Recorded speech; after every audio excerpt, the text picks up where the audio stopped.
Bonjour, aujourd'hui je vais vous parler des filigranes dans Lightroom, ou communément appelés les signatures. C'est ces petits bouts de texte ou de graphique qu'on applique sur les photos. Donc dans Lightroom, ça se passe en deux étapes. Il faut premièrement créer notre filigrane et ensuite, quand vient le temps d'exporter nos photos, c'est là qu'on applique nos filigranes. Donc les filigranes ne sont jamais directement sur nos photos pendant qu'on développe dans Lightroom ou quand on joue avec les photos pour les classer. Il n'y a jamais de filigranes qui sont là. Ils sont seulement là à l'exportation. Donc, si on commence, on va dans Édition, on fait Modifier les filigranes et puis on arrive dans la fenêtre pour créer notre filigrane. On a le choix entre deux modes de filigrane, le mode texte ou le mode graphique. On peut commencer par le mode texte. Ici, en bas à droite, on peut écrire le texte qu'on veut pour notre filigrane. Photo. Oups, comme ça.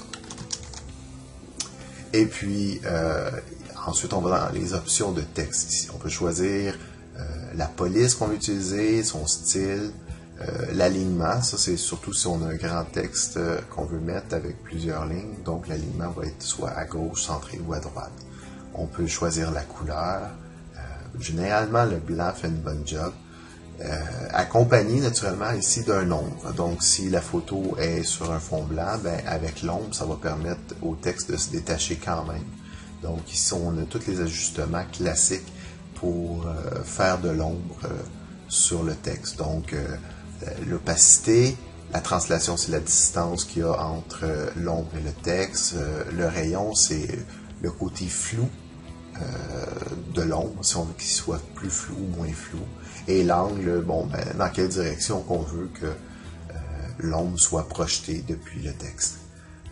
Ensuite de ça, il y a des options un peu plus générales ici. Il y a l'opacité. Ici, si on le met à 100%, ben, notre filigrane y apparaît au complet, puis il n'y a rien qui passe par-dessus. Tandis que si on veut quelque chose d'un peu plus discret pour laisser la place à l'image, à notre chef-d'œuvre, on peut ici descendre l'opacité au niveau qu'on le désire. Moi, j'aime ça quelque chose de très discret, juste pour dire que, oups, ah oui, on peut voir le texte. Donc, moi, je le descends. Ici, on peut jouer avec la taille. Si on veut quelque chose de très gros, encore là, ben, moi, j'aime mieux quelque chose de discret. Je le garde assez petit. Ensuite, ici, on a la section hors texte, qui, moi, j'aurais personnellement appelé ça la section marge. Donc, si on peut bouger ça comme ça ici, un peu plus. Donc, notre filigrane est moins étouffé directement dans le coin de la photo. Par contre, c'est naturellement à chacun ses goûts. On peut aussi placer le texte dans n'importe quel coin de la photo, même en plein milieu si on veut. Moi, j'aime bien en bas à droite, ça fait classique, ça va bien. On peut faire maintenant la même chose avec un fichier graphique. Généralement, c'est des fichiers PNG qu'on veut utiliser parce que ces fichiers-là permettent de faire de la transparence assez facilement, contrairement aux JPEG qui sont des fichiers pleins, donc aucune transparence, ou ici, c'est ça. Donc, on va choisir un fichier PNG, un fichier que j'ai déjà fait d'avance ici. On peut le sélectionner et l'ouvrir. Et là, vous voyez que plutôt que d'être le texte que j'ai fait ici, ben, c'est le même texte. Je n'ai pas rien fait de vraiment compliqué, mais c'est un petit graphique que j'ai mis à la place. Et puis, pour le mode graphique, il y a la section des effets du filigrane qui sont exactement les mêmes qu'avec le texte. Donc, si je veux, je peux jouer avec l'opacité. Je peux le mettre complètement opaque ou pas. Je peux jouer avec la grosseur. Naturellement, la grosseur, si on pousse, puis notre fichier graphique n'a pas la résolution nécessaire, bien là, on commence à avoir affiché ici les pixels, donc c'est pas très joli. Donc, à vous de voir là, quelle grosseur vous avez votre filigrane. Donc, si on le met plus petit, ben là, il n'y a pas aucun problème. Encore une fois, il y a les marges et on peut le déplacer dans la section qu'on veut de l'image, en plein milieu si on veut même. On peut sauvegarder notre filigrane. Ici, je l'avais déjà fait ici. On va essayer de le refaire une deuxième fois.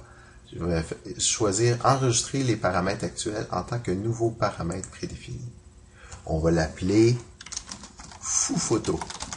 Ou, tiens, on va mettre un petit espace, ça va être plus joli. Fou photo, créé comme ça. Donc, là, notre filigrane est créé et on peut faire terminer ici. Maintenant, c'est l'étape d'exporter la photo avec le filigrane. Comme vous voyez, j'ai créé mon filigrane, mais la photo n'a rien, comme je disais tantôt. Donc, on vient ici dans Fichier, Exporter. Ici, j'ai réduit tous les paramètres d'exportation pour que ça soit plus clair possible, mais on peut retrouver à la fin la section Application de filigrane. Donc ici, naturellement, si vous n'avez pas fait encore, probablement que l'option est décochée. On peut la cocher ici et aller choisir le filigrane qu'on veut. Là, celui que je viens de créer, je l'ai appelé Fou Photo plutôt que le Fou de la photo. Donc, Fou Photo, on va avoir un beau filigrane en plein milieu de notre photo avec ça. Ici, je clique sur Exporter. On fait écraser. Bon. Et donc là, Lightroom exporte mon fichier.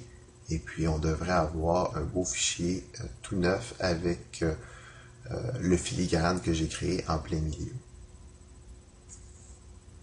Voilà.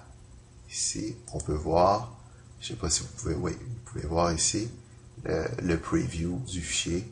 Donc, mon filigrane est apparu en plein milieu ici. Naturellement, c'est pas mon genre de signature.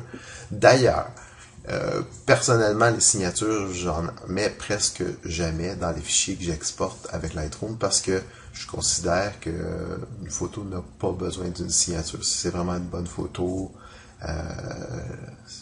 le monde va finir par trouver c'est qui s'il faut. Puis il n'y a pas... si c'est personnel, c'est sûr que je ne mettrai pas ça. Même si ce serait professionnel, ce serait pas ça. Ça appartiendrait au client ou quelque chose comme ça. Donc, une signature, je pense pas que ça soit nécessaire.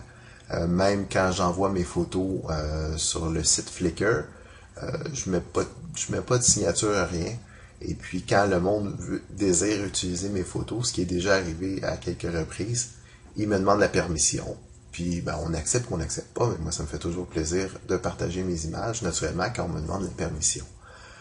À ceci, j'ajouterais l'exception peut-être de Facebook, où est-ce que c'est le Far West de l'Internet et que tout le monde se permet de faire n'importe quoi.